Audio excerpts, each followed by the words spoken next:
നമസ്കാരം.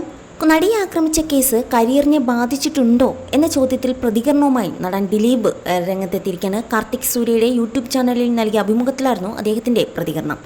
കേസിനെക്കുറിച്ച് ഇപ്പോൾ ഒന്നും സംസാരിക്കാൻ പറ്റില്ല എന്നും വഴിയെ പോകുന്നവരെല്ലാം അടിച്ചിട്ട് പോകുന്ന ഒരു അവസ്ഥയാണെന്നും പറയുകയായിരുന്നു ദിലീപ്. കേസ് ദിലീപേട്ടൻ്റെ കരിയറിനെ എവിടെയെങ്കിലും ബാധിച്ചിട്ടുണ്ടോ എന്നായിരുന്നു ചോദ്യം. അതിനെക്കുറിച്ച് നമുക്ക് പിന്നീട് സംസാരിക്കാം എന്നായിരുന്നു ദിലീപ് നൽകിയ മറുപടി. കാരണം അത് സംസാരിക്കാൻ തുടങ്ങിക്കഴിഞ്ഞാൽ ചിലപ്പോൾ എവിടെയെങ്കിലും കണക്ട് ചെയ്ത് കേസുമായി ബന്ധപ്പെട്ട് പോകും എന്നായിരുന്നു ദിലീപ് പറഞ്ഞത്. ദിലീപിൻ്റെ വാക്കുകൾ ഇങ്ങനെയായിരുന്നു: എനിക്കിപ്പോൾ സംസാരിക്കാൻ അനുവാദമില്ല. ഞാനാണെങ്കിൽ സംസാരിച്ച് തുടങ്ങുമ്പോൾ ഓപ്പണായിട്ട് സംസാരിക്കുകയും ചെയ്യും. പിന്നെ അതെനിക്ക് പാരയായി വരും. അത് നമുക്ക് എന്തായാലും സംസാരിക്കാം. അതിനെന്തായാലും ദൈവം ഒരു ദിവസം തരും. ഇതുവരെ നമ്മൾ സംസാരിച്ചിട്ടില്ല. നമ്മൾ ഏത് വഴിക്ക് പോകുന്നവനും നമ്മളെ തലക്കിട്ട് അടിക്കാണ്. പണ്ട് ശ്രീനേട്ടൻ്റെ ഒരു പടമുണ്ട്. ശ്രീനേട്ടൻ അഭിനയിച്ച ഒരു പടം. എനിക്ക് ദിം തരികിടത്തവും ആണോ എന്നൊരു സംശയമുണ്ട്. നടിമാരെ അന്വേഷിച്ച് പോകുന്നൊരു സംഭവമുണ്ട്. എന്നിട്ട് റോഡിലൂടെ പോകുന്നവർ മുഴുവൻ ശ്രീനേട്ടനെ അടിക്കാൻ തുടങ്ങും. എന്തിനാണ് അടിക്കുന്നത് എന്ന് പോലും അറിഞ്ഞുകൂടാ. വരുന്നവനും പോകുന്നവനും ഒക്കെ അടിക്കുക എന്ന് പറയില്ലേ? പക്ഷെ നമുക്ക് എന്തിനാണ് എന്ന് പോലും ചോദിക്കാൻ പറ്റാത്ത തരത്തിലാക്കി വെച്ചിരിക്കുകയാണ്. അപ്പോൾ നമുക്ക് സംസാരിക്കാൻ പറ്റുന്ന ഒരു ദിവസം ദൈവം തരും.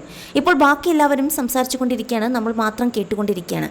ഈ കേസൊക്കെ നടന്നുകൊണ്ടിരിക്കുന്ന സമയത്ത് ഞാൻ പത്രത്തിൽ കണ്ടിരുന്നു 600 കോടിയുടെ real estate business, 32 real estate Ernakulam ജില്ലയിൽ മാത്രം. അതാണ് ഇവിടുത്തെ വലിയ പ്രമുഖ പത്രത്തിൽ വന്ന വാർത്ത. ഞാൻ അന്നിങ്ങനെ ആലോചിച്ചിരുന്നു, 32 ഇടപാട് നടത്താൻ വേണ്ട സമയം എന്തായിരിക്കുമെന്ന്. പിന്നെ ഈ ഭൂമിയിലുള്ള സ്ഥലമൊക്കെ വില്ലേജ് ഓഫീസിൽ ഭയലായിട്ടുണ്ടാകുമല്ലോ. ഞാൻ ആകെ എറണാകുളം ജില്ലയിൽ ആറ്റുനോറ്റ് ഒരു ഓഫീസ് പണിയാനായിട്ട് കുറച്ച് സ്ഥലം വാങ്ങിച്ചു. പുല്ലപ്പേടി പാലം വരുന്നു എന്ന് പറഞ്ഞുകൊണ്ട് എല്ലാവരും കൂടി അത് വിൽപ്പിച്ചു. ഞാനാകെ 9 സെൻറ്റ് സ്ഥലമാണ് എറണാകുളം ജില്ലയിൽ വിറ്റിട്ടുള്ളത്.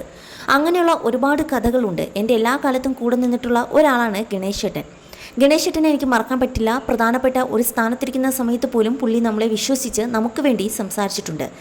സിദ്ദിഖും അതുപോലെയാണ്. എൻ്റെ ഫാമിലിയെ താങ്ങി നിർത്തിയ ഒരുപാട് പേരുണ്ട്. എടുത്തു പറയേണ്ട ആൾക്കാരാണ് സത്യേട്ടൻ, ജോഷി സാർ, പ്രിയൻ, ബി ഉണ്ണികൃഷ്ണൻ തുടങ്ങിയ ഒരുപാട് പേരുണ്ട്. ഒരുപാട് പേര് കൂടെ നിന്നിട്ടുമുണ്ട്. നമ്മുടെ വീട് ഒരു ഐലൻഡ് ആകുമ്പോൾ അവിടെ വന്ന് സപ്പോർട്ട് ചെയ്ത ആൾക്കാർക്കെതിരെയും കേസെടുത്ത് ഇനി ആരും എന്നെ വന്ന് സപ്പോർട്ട് ചെയ്യാതിരിക്കാനുള്ള പരിപാടികളൊക്കെ ഉണ്ടായിരുന്നു. എടുത്തു പറയാൻ തുടങ്ങിയാൽ ഒരുപാട് പേരുണ്ട്. പക്ഷെ അവരാരും ടി വിയുടെ മുന്നിൽ വന്നിരുന്ന് ഫൈറ്റ് ചെയ്യുകയൊന്നും ഉണ്ടായിട്ടില്ല. ആ ഒരു സമയത്ത് എടുത്തു പറയേണ്ട ആളാണ് ശ്രീനേട്ടൻ എന്നെക്കുറിച്ച് പോസിറ്റീവായി പറഞ്ഞതിന് അദ്ദേഹത്തിൻ്റെ വീട്ടിൽ കരിയോയിൽ ഒരുക്കുന്ന പരിപാടിയൊക്കെ ഉണ്ടായിരുന്നു. അങ്ങനെ ബലിയാടായ ഒരുപാട് പേർ വേറെയുണ്ട്. അത് രാഷ്ട്രീയത്തിലായാലും ഉദ്യോഗസ്ഥ തലത്തിലായാലും ഒക്കെയുണ്ട്. എനിക്ക് വേണ്ടി പറഞ്ഞാൽ അവരെ മാറ്റി നിർത്തുക എന്നൊരു അജണ്ട ഉണ്ട് എന്നായിരുന്നു ദിലീപ് വെളിപ്പെടുത്തിയത്.